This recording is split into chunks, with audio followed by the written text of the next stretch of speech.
How many of you here are under 40? Raise your hand. Gosh. How many of you are over 40? Raise your hand, Yami. Okay.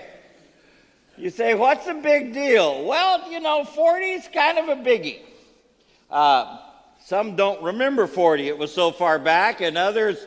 But 40 is one of those times where you kind of stop and you kind of look, okay, 40 times 2 is 80. This is about midlife. Okay, this is the time when you make some evaluations. This is the time when we look back and look inside and we look ahead and doing those things. Now, some people at 40 see, hey, I've been headed in the wrong direction. I need to make some adjustments. I need to do some things to turn this thing around, and really can turn it around and end well. Others get to this point and they go out and buy red cars and do other stupid things that think they're going to change everything. And that doesn't work. Okay? But it is a good time to stop and evaluate. This year, our church turns 40. In November, the third Sunday, we're going to have a big 40th birthday party for our church. But this entire 40th year has been a time where, at least in the staff and among the leaders and different conversations, we have been evaluating some things, evaluating what God is doing, evaluating and asking questions, because we want to improve as time goes on. We want to move ahead. If you're our guest today, today's message is not like we normally do, which would be take a passage of Scripture and go. Today you get to kind of see what we do kind of from the inside, kind of an introspection and stuff. And hopefully that will tell you something about ourselves and some of the things that are priorities here in the life of our church. I want to start off with this. There is 4 stages in the life of an organization and a church. You have it there in your bulletin over on the left-hand side. We're not going to write as much today. This is very visual-driven today. But there are 4 stages. And this happens in organizations, and this happens in churches. I'm sorry, if you do not have a bulletin, if you're one of those that say, well, only one in our family writes, if you did not get one, I need you to raise your hand. We want you to get a bulletin, okay? Everybody get one. There you go. We have people handing them out. That's good. Here we go. We got some over here. Up here in front, Edward. Here you go. Thank you. Thank you. Anybody else? We need everybody to have one today. Thank you for reminding me of that. First stage in an organization is what they call man. And it is characterized by a time of vision. A man comes onto the deal, or a woman. I don't want to get in trouble in that department. A man or a woman in the stage of an organization, usually a man in the case of a church, comes and they have a vision for something that's ahead. In the case of our church, back in 1976, there was a group of churches in South Florida that called my dad in Peru and said, hey, we have a large group of Hispanics moving into this part of the world, and we don't know what to do. We have tried different things, but we need some help. So Dad came up for a year, and this was back in 75 when he started, and for 1 year he came up and spent 10 days up here and 20 days back in Peru, studying the situation, seeing what was going on, and realized that, yes, there was a need. Probably the biggest problem was that there was not a training place for people to be trained for ministry in Spanish. And so in 1976, my parents moved up from Peru. Another missionary, single lady missionary, moved up from Peru. Beverly and I moved from the promised land of Texas to much better and improved South Florida. And we formed a team. And the vision was to start Spanish church, start a Spanish Bible college that we could then start other churches from there. As a result of that, that started in September of 77, and in November of 77, we started the church. You say, where did the students come from? Other Spanish churches that were here. As a result of that, things got going. It wasn't fast, but it got going. The second level in an organization or a church is the time of movement and a time of growth. Sometimes that's fast, sometimes that's slow. In the case of our church, I remember, it took us something like 12 to 15 years before we had a consistent 100 people in church. Took a long time. Now, that didn't mean we weren't doing anything. We were starting churches. We were doing other things. We were sending missionaries. I mean, from the beginning of our church, this is what was happening. But the second level is a movement and there's a growth. The third stage is what they call the machine.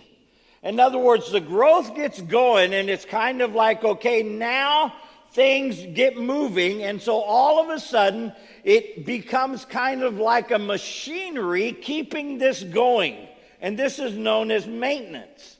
Now, the problem with this is many organizations and churches, when you get to this point, if you don't watch out, things begin to happen that then set you up for the last stage, which is called monument.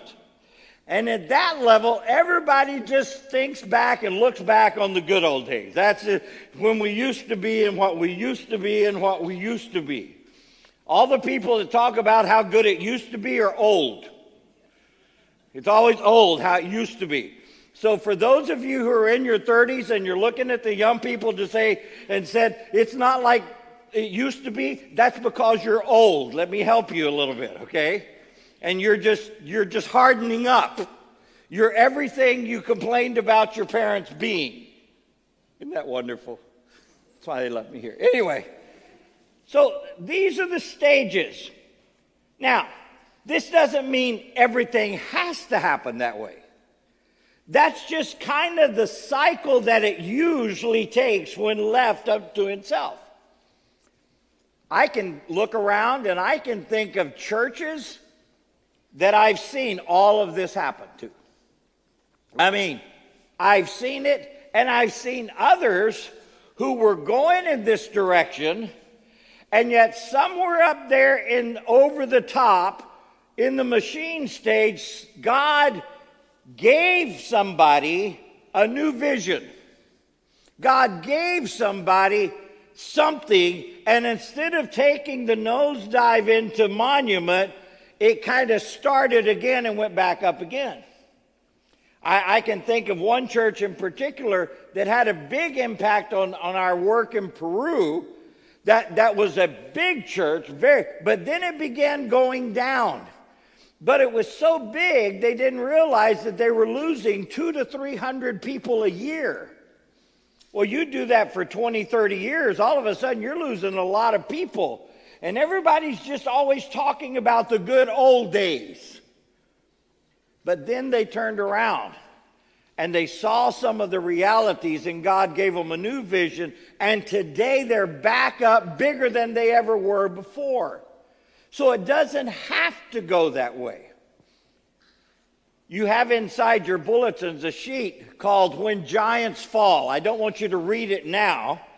That's just what some of you needed to start reading it. But I want you to take, and I want you to read this article because it's an amazing thing about Sears.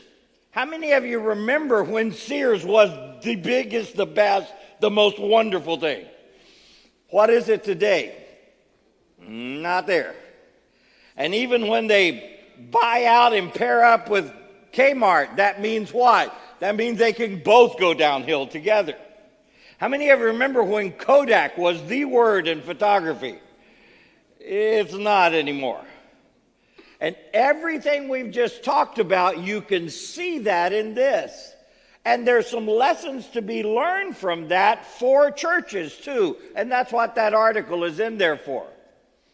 In the case of our church, I just did this graph for me, and then I wanted to show it with y'all. This is the reality of our church over the years. So as we get into our 40th year, if we are going to look at this, we're not at the top. But there's something very important that we need to remember. Church is much more than just attendance. In fact, at a meeting that Marcel and I were in up in Boston not too long ago, one of the presenters made this statement. He said, if all you're measuring is the attendance, you'll never get a true reflection of your church. Because there's a lot more to it than just attendance. Back in 2001, we did a survey with the Natural Church Growth Company group who measures and examines churches all around the world. Last year, we decided let's do it again. Are we a healthy church? Because what they do is they measure the health of the church. And the results that came back from that survey that we did toward the end of last year said we're a healthy church. In fact, the 4 areas that they said were our top things was passionate spirituality, holistic small groups, effective structures, and inspiring worship services. That was encouraging. Something else that we've noticed, since 2011, we've sent out and mostly funded 4 families or individuals, plus supported 24 missionaries. That means that since 2011, our church has given $918,280 to missions. I don't know about you, but when Janet told us that, I was like, oh my gosh. That was like, wow. I mean, 2011, we're still all reeling from too many people not having jobs and houses and everything. But yet during that time, God has shown up and through our people has done this. And in the process, still, every year we send dozens of young people out on time missions trips. That has nothing to do with that number. All the time mission trips are over and above that. So you add all those thousands up and you get way over $1 million that we've been able to do just since 2011. Also, as you look at it, we've grown in the number of team members that we have for service and for ministry right here at the local church level. We have more of our church body involved serving others and ministering to others within the body than at any point in the life of our church. That is an amazing thing, especially in a day and age when commitment to service, commitment to ministry is way down. On top of that, God has blessed us. Our old building that we have over there, it got to the point where we didn't have the money to fix it up, and God sent us this charter school, Hive, that has come in, invested well over $100,000 into fixing it up, and then given us $5,000 a month that we've used to pay off old debt from the construction when we built this. I don't know about you, but that has been a tremendous blessing, how God has done that all during this time. On top of that, there is evidence of faith, of obedience, of generosity within and among our people. The stories that sometimes we can't publicly share of people caring for other people, people taking care of things in the life of other people, helping with groceries, helping with bills, helping with, kind of like in the church in Jerusalem, where everybody was helping one another. These things are big. Things where people see needs in the church and say, I know it's not in the budget, but the Lord has impressed upon me to help in this area. And we see this, and God does this, and He's been doing it. What does that tell us? That tells us that we may not be on the numerical mountaintop, but God is definitely with us. God has not left us. God has not forsaken us. We're here. So what are we doing? We are asking God to give us numerical growth to impact more people. And you're going, but are numbers really important? Well, let me help you with numbers. The basic answer is yes. Why? Because every number is a soul, and souls matter to God. That's the bottom line. Every number represents a soul. As long as there are people outside of this church that need what God is doing and giving people inside this church, we need to continually be working to get more people outside, inside. That's what it is. That's what churches are here for. Now, may I just say, if you look at just this year, one of the encouraging things is we already see we bottomed out and we kind of started up. We're ahead of where we were last year, numerically, money-wise, faith, generosity, obedience, all of these things. We're ahead. So God is already beginning to answer these questions, but we're asking him for more. What has God shown us so far? We've been asking the Lord for the last year and a half, Lord, show us. What do we need to do? What we happen? And he's began to show us some things. Some of the things he's been showing us is built around this verse that's in Acts chapter 15. Let me give you the context. The church at Jerusalem has grown. They filled Jerusalem with their doctrine. Now, Jesus had told them, you begin at Jerusalem, then you go to Judea, Samaria, and unto the uttermost part. But they were all happy right there in Jerusalem. And so God sent and allowed persecution to disperse people. So one group went to Antioch. And the people there began sharing the gospel, not just with the Jews, but with the Gentiles also. From that church, God called out Saul and Barnabas, who went out through the known world, talking first to the Jews, but then to the Gentiles, and began seeing God answer in amazing ways among the Gentiles and people coming to know the Lord.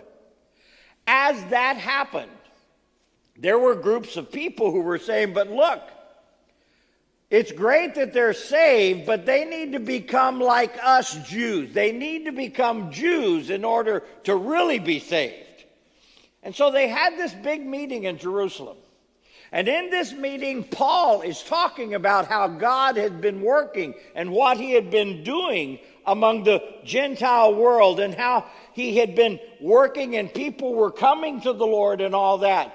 But there was still the other side, so they're going back and forth. And finally, James, who was the leader of the church there, who then wrote the book of James toward the end of the Bible, he got up and in what he was saying, he said, listen, we have come to the conclusion, and it's kind of obvious, that we should not make it difficult for the Gentiles, or in our case, the unchurched, who are turning to God. We need to not make it difficult. Now, can I stop here just a minute? I've grown up in church all my life. Church is not difficult for me, but people who haven't, there's a lot of stuff about church that's kind of scary. How many of you will be honest and say, when I first came to church, it was a scary thing? Would you raise your hand? Okay, some of you are honest. The rest of you never admit that you're scared, so it's okay. Bottom line is, sometimes there are obstacles that get in the way of people coming to the Lord. We have come to the understanding that our church name might be an obstacle for some people. Now, for those of you who are in our church, you go, but I love our name. It's a wonderful name. It's bilingual. Even in Spanish, yo voy a IBB, which I think is hilarious. But it's just one of those things. And let me tell you, I've told you before that whenever God says something to me 3 times from 3 different directions, I pay attention. Let me give you some insight. Now, this may not be how God works with you, but this is how God works with me. About a year and a half ago, we began noticing that many churches of like faith in our area were changing their names. Okay? For example, Flamingo Road Baptist Church changed to Potential. Okay? First Baptist Church of Pembroke Pines changed to Oasis. Then we move on down. First Baptist Church of Wayheck South, Palmetto Bay, or wherever, they became Christ Fellowship. University Baptist Church became what? Christ Journey, or The Journey. You start seeing Miami Lakes Baptist, the most recent. They became Elevate.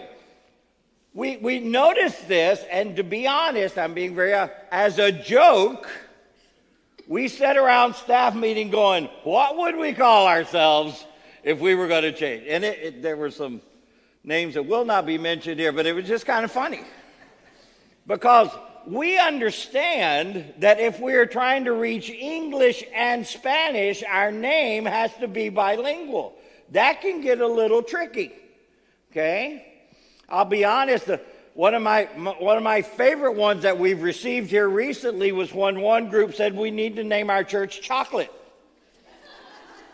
We have white chocolate, we have dark chocolate, we have sweet chocolate, we have hot chocolate, we have all kinds of chocolate. Okay, it won't be that, but I thought it was funny, okay? So you have that. But that was the first time. The second time, my wife was talking to someone outside of our church. And she was talking to her about church, and the lady asked the question, what is the name of your church? And she said, oh, we're IBB. And she said, what does IBB stand for? How many of you have gotten that question? How many of you didn't really know how to answer the second part? There you go. That's what I thought. And she goes, well, it's International Bible Baptist. And when she said Baptist, they went, oh. Now, my wife came to me and said, now you have to understand, Beverly comes from the Bible Belt, okay, of the United States. She comes from the buckle of the Bible Belt, okay? And she said to me, she said, I think the day is coming when we are going to have to take the name Baptist off of our church because it's an obstacle for some people. And I'm going, no, I like IBB. I mean, I really do. That was my idea. I like my idea. IBB, it was okay. So we kept going. Then a few months ago, I went to Cuba, came back here on Sunday, left on Monday to Boston with Marcel. And Tuesday morning, we're in there, and one of the speakers was talking, and he said the following. He said, we have to be careful not to become an insider church. He said, we have a tendency to become insider-oriented instead of outside-oriented. And he said, for example, he said, churches whose name are letters are telling their people, you have to be an insider to know what it means. And insider people tend to not invite outsiders. And outsiders, when they see a name that you have to be an insider to know, figure that's really not for them. And I'm sitting there going, but I like IBB.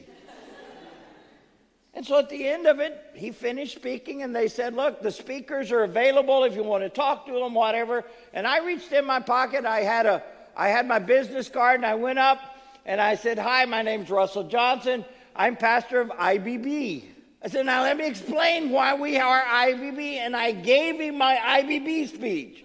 You know, we're International Bible Baptist. We are Iglesia Biblica Bautista. And he says, oh, so you're an ethnic church. And I'm going, no, we're not an ethnic church. We're open to the entire community. We have it in English and Spanish. In fact, our area has Hispanic, has Anglo, has African American, and we want to reach everybody. We want our church to reflect the entire community. And he said, oh, in that case, and here's a quote, you need to find a generic name that is easily understood in all three cultures. Bing, bing, bing. And I went and sat down by Marcel. The next hour I said, we're changing our name. Why? Because when God says something to me 3 times, I've learned, pay attention. You fight this one, now you're fighting him. And so I'm thinking, okay, if this is an obstacle, you ready for this? The next speaker got up and he made this statement. He said, you know, it's one thing when a pastor comes into a church and changes something the previous pastor did. That's easier than changing something you yourself did. And I'm going, I like IBB. But it was like God going, I'm giving you a 4th shot, just in case you missed the first 3. Okay. So, we need your input. Marcel made a survey. It's a short survey. Some of you received it. Many of you didn't bother filling it out. We have it today. This is for everybody. If you didn't get it, or if you got it and didn't fill it out, we want you to get it again. Because in there we are asking several questions that will help us in this area and in others that I'll mention. We need your input. I am not standing here today as someone who has the answer.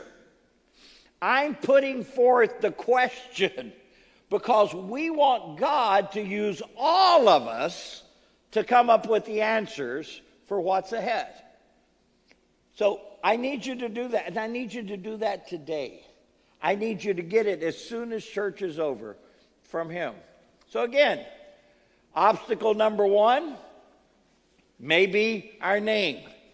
Another obstacle that people have mentioned is there's a lack of sign out on Red Road.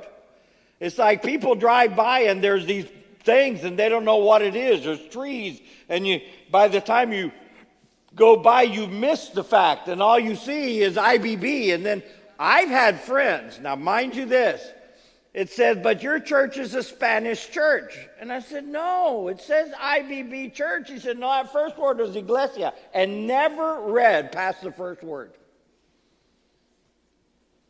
I'm going, you got to slow down, man. You're driving too fast. But before we can put up a sign, we got to have the right name. Would you agree with that? And Chocolate is way too big of a name for a sign. Just letting everybody know that. But I want you to know that as God makes us aware of obstacles, we're committed to addressing them. We really are. And I find as I talk to friends of mine, not just reading, but as I talk to friends, when they became focused on removing the obstacles for people to come to Jesus, more people came to Jesus. Now, may I say, some of those obstacles we like. Some of those obstacles you might say, but wait, I feel real comfortable with this obstacle. Do you realize how long it's going to be when we do change our name for me to stop calling it I'm pastor of IBB? That's going to be tough. But we need to remove the obstacles. And as obstacles come up, we are committed to addressing them. What else has God shown us? Well, Romans chapter 10, verse 14, in the middle of these 4 questions that the Apostle Paul asked about reaching the world, it says, how can they hear about him? And they're talking about Jesus. How can they hear about him unless someone tells them? Let me tell you something. We do not live in a country where the name Jesus has not been heard. That's not a problem. They've heard the name Jesus, but they have no idea what he really did. In general, our society has a very warped view of Jesus. And the only way that's going to change is if someone tells them about him.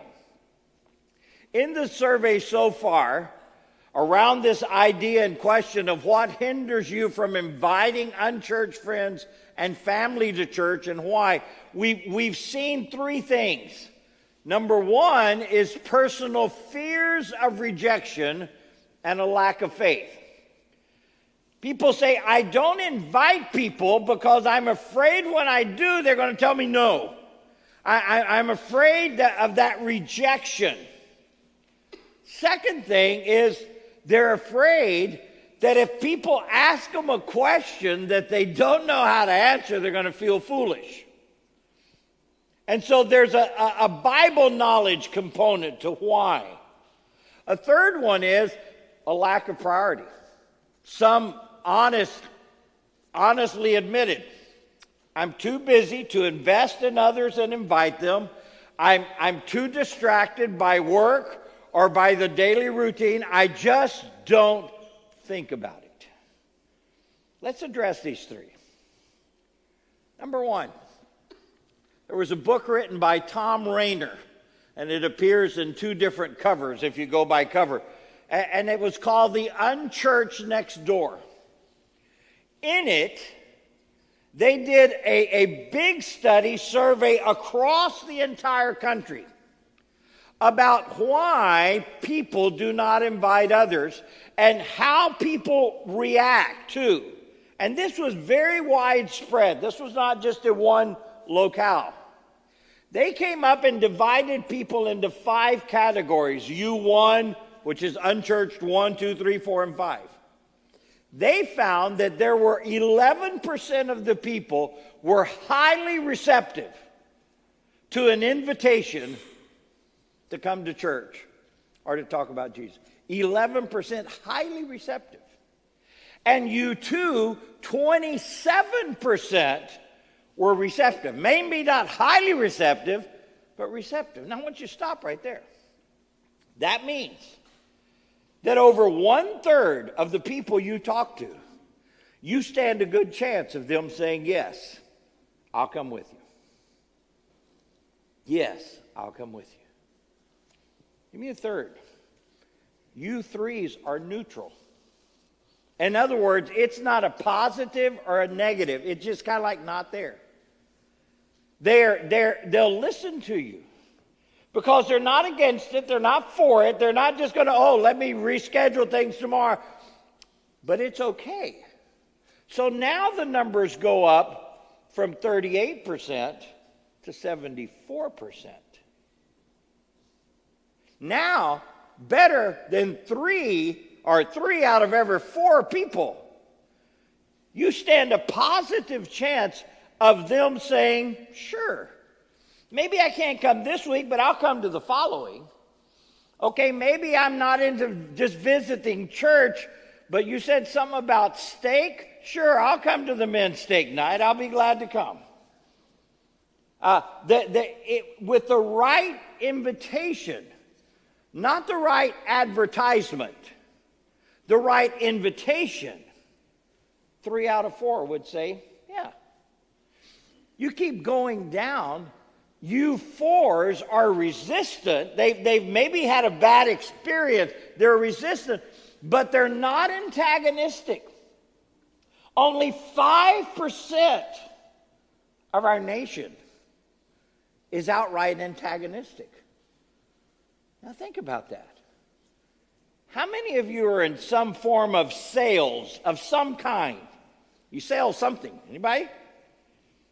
What are the odds? How do these odds stack up to what you're used to? Pretty good. And you know the best thing? What we're offering them is something they really need. It's Jesus. It's not us. It's not this building. It's Jesus. And they really, really need that. It will really, really make a difference in their life if they become followers of Jesus. So fear is only false evidence that appears real. That's not on your bulletin. That's free. You can write that in. It's just free. False evidence that appears real. Lack of knowledge. May I just say that in the day in which we live, there's just no excuse for lack of knowledge. I mean, in your phone, you can get the app, Got Questions. How many of you already have it? A few. The rest of you need this app. It's free. You ask a question, and it gives you the beginning of a Bible answer and study in it. Last week, our young people had some questions. There were pretty good questions at camp, and they put them in there. And after the morning session, I opened it up and said, okay, I want to get a head start on these. And I got on Got Questions and got the answer to about 6 of the 8 questions. Far more than we could go into that night in many cases. It's there. If you have a friend and they ask you a question, it's okay to say, I don't know that, but I will look it up. And you start off. You can get right on there and find it. Or you can say, let me get back with you tomorrow. And you go to Got Questions, and that will give you the beginning of the answers that you can give them. Right Now Media. How many of you have Right Now Media? Okay, a few more. And the rest of you are going, what is Right Now Media? The church pays every month for everybody in church that wants it to have access to a video library of over 10,000 videos. Lessons. Every subject you can imagine. There's stuff for marriages. There's stuff for parenting. There's stuff for little kids. There's stuff for youth. There's stuff on every subject you can imagine. If you do not have it and you want it, if you're our guest and you say, I'd like to check that out, please take your connection card, give us your name, your email, and say, I want Right Now Media. And this week we will send you an invitation. You don't have to pay a thing. It's all paid for. And the beauty is, it fits on your phone too. So anywhere you are, some people use it, stream it while they're driving to work and listen. I hope they're not watching, just listening to it while they're driving. Why? There's just no reason not to. The app Through the Word gives you an introduction to every chapter in the Bible. It's what I use every morning. We're doing something starting up, and it's on the inside, and I think on the back of your bulletin, we're doing Starting Point that starts here in just a couple weeks. And this is a conversation about faith. Everything has a starting point, and faith does too. If you're just not sure, if you have some questions for yourself, come to that. If you say, I have friends who have questions and I want to be ready, then come to it. It is an easy way to begin the conversation and get to know. There is no excuse for a lack of knowledge. There's just too many tools available for us. Now, as far as a lack of prioritization, I'm going to be honest with you. There's nothing that I can do for you there. If telling others about Jesus is not a priority to you, I can't make it be a priority to you. But I would ask you a couple questions. If you don't tell your friends and family, who are you expecting to do it? Who is it that you think is going to do that? Are you willing to go through their life just hoping that someone else comes along? Or is it, well, I'll give you my address and Russell, you go. Well, let me ask you, if I'm going to all your friends, who's going to reach my friends? See, God has placed every one of us in a neighborhood, in a job, in a group of people. And He has placed us there so that we can be light, so that we can be witnesses, so that we can be salt. And we all have to be salt and light and witnesses in the place where He had put us. That's our job. I can't go and cover for you And you can't come cover for me because now we have a whole lot of credibility gap along the way. But God has put us all where he knows we are most needed. Then I want to ask you another question. What if someone hadn't told you about Jesus? How would your life be different if somebody hadn't broken through their own fear, broken through and made it if somebody hadn't invited you, if someone hadn't shared with you, how would your life be different? Every one of us, somebody else talked to us. Somebody else, and you say, no, I was born in a Christian family. I understand that. So go back and ask the question, who told them? Where did they come from? Would somebody talk to somebody to change the family history that got you where you are today? Won't you let God use you to change somebody else's family history in this area? What has God shown us so far? Well, let me give you a third verse. Ecclesiastes chapter 12, verse 1. Remember your Creator in the days of your youth. If you keep reading, it gives you a very, very disturbing view of what happens in life after that. It talks about your teeth falling out and your ears not working right and your stomach and your legs and all those things that you talk about with those in your age group. But it starts with that. Remember your Creator in the days of your youth. 80% of people who come to know the Lord before they're 18. If there's anywhere we should be putting effort into, it should be in that age group. Why? Because that is when they're most likely to come. In 2016 here, we made an investment in Kids Zone, in our children, our elementary age.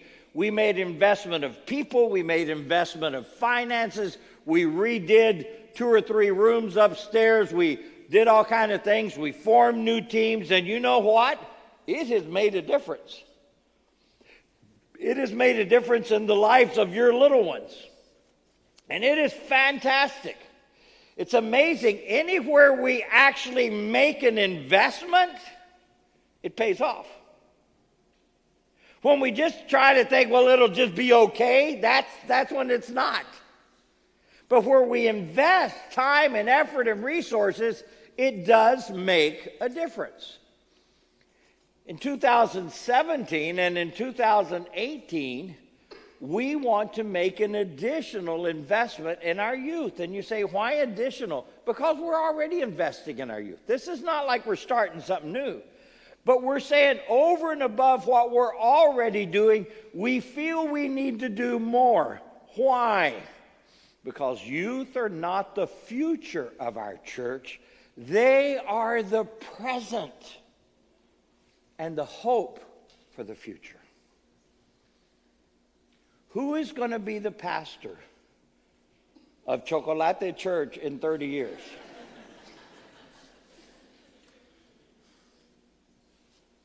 Not going to be me. And I hate to tell you this, it's probably not going to be him either in 30 years. It's going to be somebody that today is in our Kids Zone or in our youth, are eating up all the food in my house on a Tuesday night. Somebody. We have to invest. We had a meeting a few weeks ago with a good number of the people who have worked with our youth over the last 10 plus years and just talked. It was a great conversation. And they expressed 2 big needs. Need number 1, 2 outdoor heavy-duty basketball courts to put out here. Why? Well, here's what we found out. That is a proven way to get kids to walk on to this place. We used to have a basketball goal tied up to a palm tree way back when. It was about as ghetto fabulous as you can get. They would make layups and wipe out against a tree, but they're tough. And they would do it. And it was amazing how many neighborhood kids would just come on and play, and then later you would talk to them and you'd invite them, and then from there you could get them inside. It's amazing. So when we built this building, we put one back here. And people bought it, and we put it up, and it could move up or down, so everybody wanted it down so they could dunk, and then it got broken. So we replaced it. We put another one in. Move up and down so they could dunk, and they broke that one too. And the neighbor back behind is going, will you please take the basketball goal off? They come at 1 a.m, play basketball, open the car door, turn up the radio so that they can hear music while they're playing, and I can't sleep. That's why there's this broken one over here. We haven't put it up. But we want to buy 2 that are out here and put it out here in the middle. There's lights far enough from the neighbors that it's not a problem. You say, why do you want 2? Well, we have high schoolers and we have middle schoolers. And when the high schoolers are playing, the middle schoolers can't get a shot in, so we want 2. Or when the girls want to play, the guys don't want to play with the girls, so we do that. So we need 2. And you're going, but that's so expensive. Let me help you with this. I said this at the first hour, and somebody came up to me and said, I'll buy them both. So you don't even have to give. They're bringing the check tomorrow, and we're ordering it Tuesday morning. Amen. So all of us that had the meeting last night and said if it comes in, we may have it by the time we said. It's amazing. But there's another one.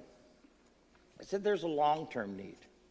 And that's a full-time pastor to focus on all areas of student ministries. I mean, if you're a student, they need someone that will come and equip and help all the team members of the different ages. People that will come in and kind of coordinate it. Why? Because let's be honest. Even though Beverly and I have had kids in our home forever, in fact, we've had kids and then we've had their kids who are now in college, and we do not want their kids. That would be too many generations. And my couch cannot take any more ground-in brownies. But we need someone that says, this is my main thing. We need someone that'll step in. And believe me, we have a lot of other things we would like to do. A lot of other areas to be involved in. Right now, it's kind of interesting. On Tuesdays, I have middle schoolers, and on Thursdays, I have Pura Vida, which is the 70, 80 Spanish. The beauty is I can do basically the same program. It's kind of interesting the way that works out. But it is a difference. And so we need someone that can focus there in the middle. But that's going to involve, people don't come cheap. And so we need to think about this. We need to be willing to step out by faith, obedience, and generosity to make that happen. Henry Blackaby, who wrote Experiencing God, said one time, there will be times when leaders will come to the end of their own resources. In those times, they will understand that there is nothing more they can do for their people. Giving speeches will not fix the problem. Issuing memos will change nothing. Calling in consultants will be futile. There are simply some things that can only be achieved through prayer.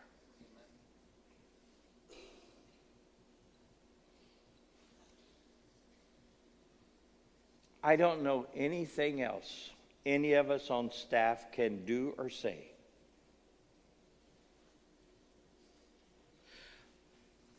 I don't have any more ideas. We need God to step in and show us as a church what he wants us to do next. That's why we're coming to you today.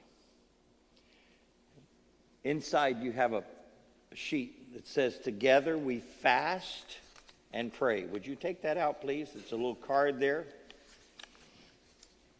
This summer, we fast and pray. Can I ask you a question?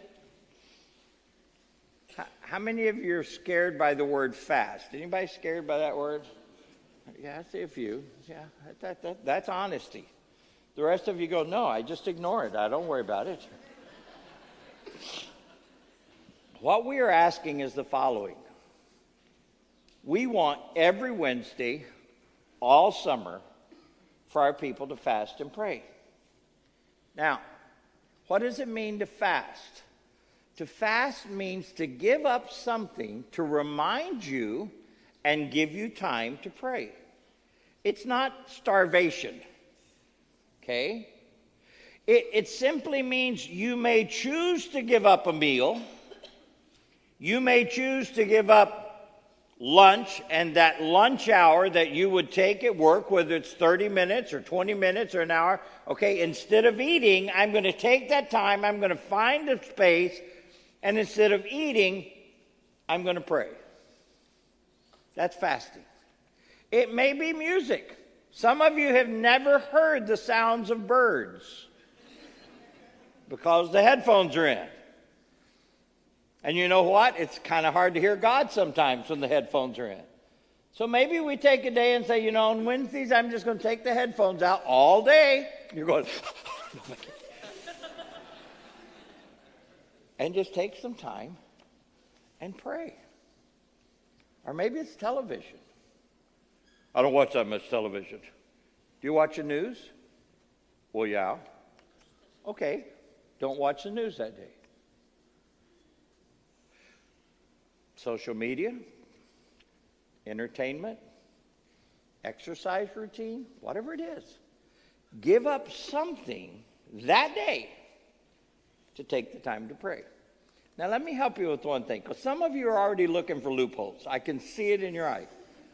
Some of you are going, okay, I'm giving up my exercise that day. You don't exercise now, so giving up on it is not doing anything. Okay, so you can't give up something you're not doing. Okay, so let's start that off. As it was years ago, we had a time of fasting. Our church was going to fast 10 meals during a month. And someone in our church got sick and they couldn't eat. I mean, their stomach problem. And they said, if I'd have known that, I would have signed up for the fasting. No, that's not what it means. Okay? But it's saying I'm going to give up something. I'm going to remind myself that I'm giving this up for this reason, and I'm going to take that time to pray. What are we praying for? Well, you have them listed right here. 5 areas. Number 1, a fresh burden for personal growth. Every one of us needs to grow every day. Every day we need to go to Him to receive. If that is not a habit in your life, then it needs to become a habit. And you need to ask the Lord, Lord, give me the delight to do this. When we delight in something, we do it. It's when we don't delight that we don't do it. Give me the delight. I want to grow in this. You have summer classes. The right side of your bulletin lists a whole bunch of opportunities for personal growth. Sign up for one. Sign up for 2. Be a part. Just make it this summer I'm going to grow. You may say, but I'm going to be gone a week. Hey, being gone a week's not the problem. Make it to the other 7 and you'll grow. Second, a compelling burden for people who are not yet connected to Jesus. You know, we're in the month of Ramadan right now. Anybody heard that? It's a time when the Muslims all around the world fast all day. You know, there's hundreds of thousands of Christians who this month are praying specifically for Muslims, praying that God would reveal Himself to them in a very special and direct way. There's tools that you can get online, and showing you to help you understand things.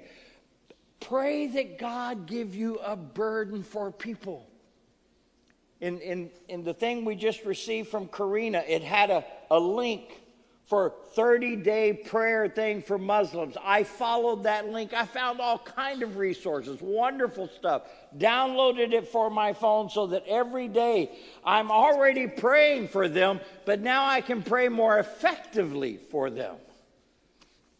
And then I found a deal for Hindus later in the year, and I thought, okay, this is great. Pray that God would give us a compelling burden that will help us overcome our fears, a compelling burden that will help us adjust our priorities. See, when we have a compelling burden, we make it happen. We do something. But if not, we just keep living day after day. What are we praying for? We're praying for new opportunities to reach out to those who do not attend church. Has God shown you something? There's some of you that have a burden for a certain thing. Do it. Do it. How can we help you? Let us know. In the church app, there's a deal. What's it called, Marcel? Activities, outreach. Outreach. On that button that says outreach, it says, what do you want to do? Let us know and how we can help you. How we can get word out. Why? Because we want you to discover. We want our church, not us. This is not driven by staff. This is all of us. That God can use you wherever you are to find new opportunities to reach those. We need revived leadership and homes for our life groups in September. We have seen it over and over again. Spiritual growth, life transformation happens best in an environment of a small group. We need more groups. We need more leaders. Some of you said, yeah, I like it. It's kind of nice, and that's okay for some. No, it's good for everybody. And we need more people there. And we need a new name for our church. One that will speak to everyone in our community. I want a name that's not just English. It has to be English and Spanish at the same time. You're going, that's hard. I know. That's why I like IBB. But we got to find something else. I am praying that someday when we look out on our congregation, we are a true reflection of all of the zip codes that are here. Where we are reaching Anglos, where we're reaching Hispanic, where we're reaching African American, where everybody knows that this is a place they can call home. This is what we want. So we're asking that you pray every week, every Wednesday, all summer. Would you take this card? If you say, Russell, I'll tell you what I'll do. I'll join you in prayer. I will fast. I will pray. You fold it right here. It's scored so nice and pretty. Just put your name. We don't have your address. Just your name. We're not going to put it up so that everybody can, no, that's not the point. But we want you to do that, and then we want you to keep this with you so that you remember what it is that you're praying for. We want to all be praying. Men, let me tell you something. Here's something you can give up. You can give up a couple hours of sleep and join us Wednesday morning at 5:30 for prayer. There's a group of us that have been doing this now for a little over 12, 13 years. And we're there pretty much 48 out of 52 weeks a year. And it's a wonderful time. We want to count on you. Every number is a soul. And souls matter to God. I'm going to ask you to please take this, fill it out. I'm going to have a word of prayer. And after prayer, I'm going to ask the worship team to come up. I'm going to ask them to sing. We're going to all sing together. We're going to give our offering. We're going to put our commitment cards in. We're going to do this as a body. God is already working. God is already doing. And I think this can be a tremendous summer. Chris, would you please come up here? Chris DeDonna, our sent one up to Orlando. Got the church up there, and we're so happy that he's with us today.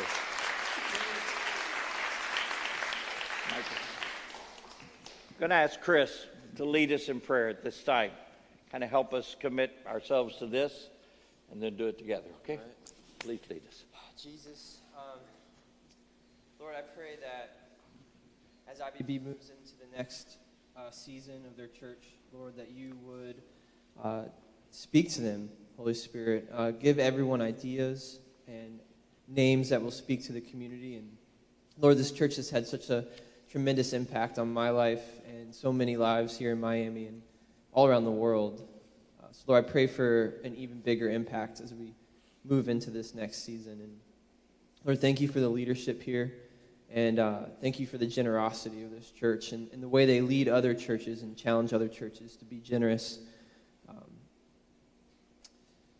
Gosh, I'm so thankful for this place, God. Amen. Amen. Thank you, Chris. Yeah,